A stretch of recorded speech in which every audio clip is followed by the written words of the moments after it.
What is going on, everybody? Thank you again for stopping by to visit the channel for this upcoming playoff game preview. If you want to stay updated with the latest highlights or game previews, please hit that subscribe button and click the notification bell so you won't miss another video. This time we're heading out to Miami, Florida for another Orange Bowl matchup between Alabama and Oklahoma for a shot to play for all the marbles in Santa Clara, California. If you have followed this channel before, you know I usually start out with the tail of the tape, but this time around, that's going to be later on in the video. Let's take a look at the resumes between the two teams. When you look at Alabama's resume, it debunks the lazy narrative that Alabama didn't play anyone all season long. With 6 wins against F+ top 25 teams, it is the most top 25 wins of all the teams playing in a New Year's Six Bowl.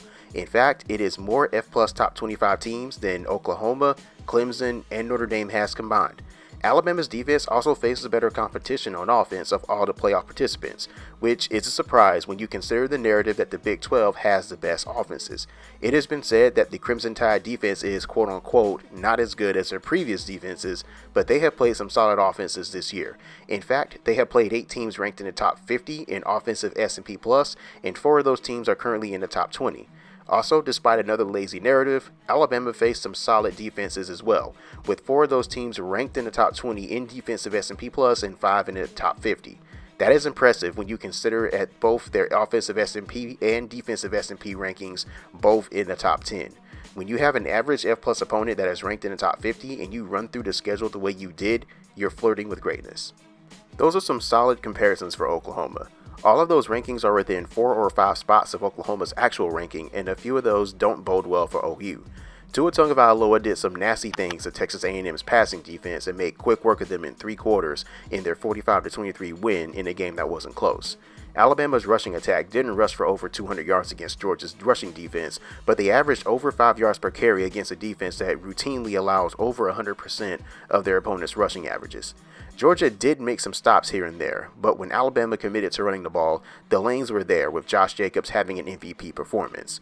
For the defense, they held a physical Mississippi State rushing attack to less than 100 yards rushing and a rushing success rate of 21%. Another thing to note, Mississippi State's offensive adjusted line yardage is ranked higher than Oklahoma's, and the Crimson Tide did more than held their own against them. The passing offense that closely resembles Oklahoma is not Ole Miss, although their offensive explosiveness is a few spots lower than Oklahoma, but it's actually Georgia's passing offense. In the first half, Jake Fromm had the game of his life against the Crimson Tide secondary, but in the final 27 minutes and 30 seconds of the game, they held Fromm in check and had less coverage busts. There is a strong possibility that Kyler Murray will get his, but the Crimson Tide will also win their fair share of battles in this one. It's not the glowing resume of their playoff opponent, but it is the second best resume of the 4 playoff participants, with an average F+ opponent of Vanderbilt, which is 61st in the country in that metric. The Sooners' defensive opponents are the worst among the playoff participants, and that is not a surprise when you consider the Big 12 Conference. What is a bit concerning is not just the lack of top 25 teams in the Big 12, but when the Sooners face top 50 competition, West Virginia, Texas, Oklahoma State, Iowa State, Texas Tech, and Army, they had 1 loss against the 28th ranked Texas team and several nail-biters, including an overtime win against 49th ranked Army and shootouts with 47th ranked Texas Tech, 31st ranked Oklahoma State, and there was a tackling optional game versus 17th ranked West Virginia. This is a bit of a concern if you're Oklahoma. Alabama is a tough team to match up with, but if there is one area that closely resembles Alabama, it is TCU's pass defense, which is ranked 11th in the country, and Kyler Murray had a hell of a game against the Horned Frogs secondary from a pass to completion standpoint, completing close to 80% of his passes, but he did throw for 213 yards in that game. However, Alabama will have the highest ranked pass defense it will face this year, and it will be the only team ranked in the top 10 in that metric. TCU's 29th ranked rush defense doesn't hold a candle to Alabama's 4th ranked unit, but it is the highest ranked unit on the Sooner schedule. Freshman running back Kennedy Brooks had his coming out party against TCU, rushing for 168 yards. For the Oklahoma defense, it is a bit cloudy. UCLA's 23rd ranked rushing offensive S&P is the highest ranked rush offense on their schedule, and Alabama is ranked 5th in that metric. And the passing offense metric is a little weird as well. Army is the highest ranked pass offense S&P team on the Sooner schedule, but Army barely throws a ball, which inflates their ranking, and West Virginia is 12th in that metric, which is still 11 spots lower than Alabama's number 1 ranking, and we all know what happened to OU's defense against that West Virginia passing attack. Now that we have reviewed the resumes, let's go take a look at the tail of the tape. Alabama still holds the #1 ranking in both S&P Plus and F Plus, along with a top 10 ranking in both offensive and defensive S&P. The Sooner offense is the strongest unit on their team, and it is the #1 offensive S&P Plus team in the country, as expected. The closest offensive S&P Plus team on Oklahoma's schedule that resembles the Tide is West Virginia at 6 and TCU's defense at 23rd. For Alabama, the closest offensive S&P Plus team for them would be Georgia at 3rd and Tennessee's defense at 96th in the country. S&P gives the Crimson Tide a 67% win expectancy, and they're a 14-point favorite in Vegas. When Alabama has the ball, looking at the advanced metrics, this looks like it's going to be a mismatch. Oklahoma's defense hasn't had an offense with this much of an advantage against them since West Virginia, and if you remember, Will Grier and his receiving corps did some unspeakable nasty things to that defensive unit. If not for the 2 defensive touchdowns, I don't think Oklahoma would have been able to come out of Morgantown with a win. If there is a difference between Alabama's offense and West Virginia's, is that Alabama has a potent running game with their wide receiver corps. Damian and Najee Harris, no relation, along with Oklahoma native Josh Jacobs, are a 3-headed monster that nobody wants to tackle late in the game. I do expect the Sooners to have some trouble being able to stop Alabama in this game, especially if Tua Tagovialoa is close to 100% and is not throwing on one leg like he did in the SEC championship game, playing with a high ankle sprain that he suffered on the 4th play of the game. For Oklahoma to have success, they need to turn defense into offense like they did against West Virginia. If you're an Oklahoma fan, you are not used to seeing this. It is a different story playing against a defense with more than a pulse, and Alabama has that in spades. The soft spot for Alabama is their defensive explosiveness metric against Oklahoma's #1 ranked offensive explosiveness metric. The Crimson Tide has given up its fair share of plays when they're out of position, but it doesn't happen often with their #1 ranking in defensive success rate.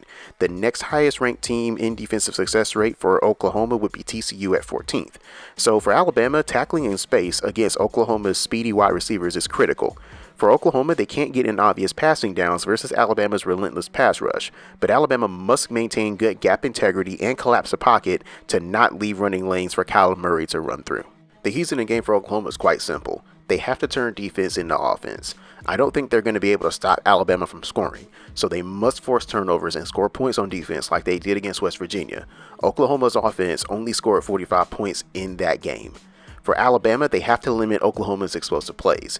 It may sound like a tall order, but if there is a defense that can limit OU's explosiveness, it is the Crimson Tide. They must tackle in space against their skilled players and get off the field on 3rd down. Forcing the Sooners to punt may not show up in the scoreboard instantly, but it does force their offense to not get into a rhythm. If you have followed my channel all season long, it's not a surprise. The computer model likes Alabama to win the game, as always. This time it's predicting Alabama to win the game by the score of 52-35. It does like the Crimson Tide to score in bunches against Oklahoma's defense and get a few stops along the way. The Crimson Tide allows 69% of their opponents' rushing averages and 79% of their opponents' passing averages, which is the lowest among Oklahoma's opponents. Also, the Crimson Tide allows 58% of their opponents' scoring average, so it expects the Crimson Tide to slow down Oklahoma but not completely shut them out. So for the last 3.5 weeks, the media has hyped this game up to be a shootout, much like the West Virginia game. When I view the advanced metrics and you viewing the advanced metrics, I don't think this game is going to be a shootout. I see this game as where one team is going to score when they get ready to score, and the other team is going to get stopped more often than they are used to getting stopped. I haven't seen Oklahoma stop a top 25 offense all season long, and I haven't seen them face an elite defense this year. However, I have seen Alabama slow down and shut down top 25 offenses and shred defenses that couldn't stop an FCS school from getting 40 points. I think Alabama is going to score a lot of points in this game, and Oklahoma is going to frustrate Alabama in the first half because of their scripted plays. But once they run out of their script, the adjustments are going to be made. And I got the Crimson Tide rolling in this one to the score of 62-31, and I don't think Tua will play a lot of snaps in the 4th quarter. And that's all I got for this playoff preview. Let me know your thoughts on the game in the comment section below. Give me your score prediction and also tell me why your respective team is going to win the game. I hope you enjoyed the video. All I ask is that you give the video a like, and if you love college football as much as I do, hit that subscribe button if you want to stay updated with the latest previews, news, and the occasional highlights. Thank you all for watching.